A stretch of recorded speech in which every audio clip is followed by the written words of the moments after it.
Quota silk saris అండి. మనం first time అండి డిఫరెంట్గా తెచ్చామండి. ఇవి శారీస్ కాదండి, బ్లౌజెస్ అండి. ఇవి తాంజూ ప్రింట్స్ వస్తాయండి, ఒరిజినల్ హ్యాండ్ పెయింటెడ్ అండి ఇవన్నీ. మీకు ఒకసారి అంట బ్లౌజ్ చూడండి, ఎక్సలెంట్గా ఉంది.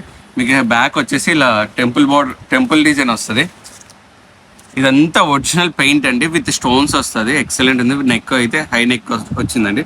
మీకు హ్యాండ్స్ కూడా ఒరిజినల్ పెయింటెడ్ వస్తుందండి. ఇందులో మన దగ్గర డిజైన్స్ కూడా ఉన్నాయి. ప్రజెంట్ ఒక డిజైన్ చూపిస్తే, బోత్ హ్యాండ్స్ కూడా ఒరిజినల్ పెయింట్ అండి. ఇదంతా తాంజూ పెయింట్. కలర్స్ చూడండి, కలర్స్ కూడా మంచిగా వచ్చాయి. మీకు ఒకసారి చూపిస్తాను ఫోటో. డిజైన్ ఇలా వస్తుందండి, ఎక్సలెంట్గా ఉండే. బోత్ హ్యాండ్స్కి వచ్చి మీకు బ్యాక్ హై నెక్ వస్తుంది. ఇది మీకు విత్ స్టిచ్చింగ్ కావాలంటే విత్ స్టిచ్చింగ్ కూడా ఉందండి మన దగ్గర. కలర్స్ చూడండి, కలర్స్ కూడా ఎక్సలెంట్ డార్క్ కలర్స్ ఉన్నాయి. ఎనీ బ్లౌజ్కి, ఎలాంటి బ్లౌజ్కైనా, ఎలాంటి శారీకైనా సెట్ అవుతుంది ఈ బ్లౌజ్. కలర్స్ చూడండి. దీని ప్రైస్ వచ్చేసి జస్ట్ 600 రూపీస్ మాత్రమే, విత్ ఫ్రీ షిప్పింగ్ అండి. మంచి బడ్జెట్ అండ్ ఒరిజినల్ అండి. ఇవి ప్రింట్ డిజిటల్ కాదండి, ఒరిజినల్ హ్యాండ్ పెయింటెడ్ అండి ఇవన్నీ. అండ్ త్వరగా గ్రాప్ చేసుకుని. Thank you so much.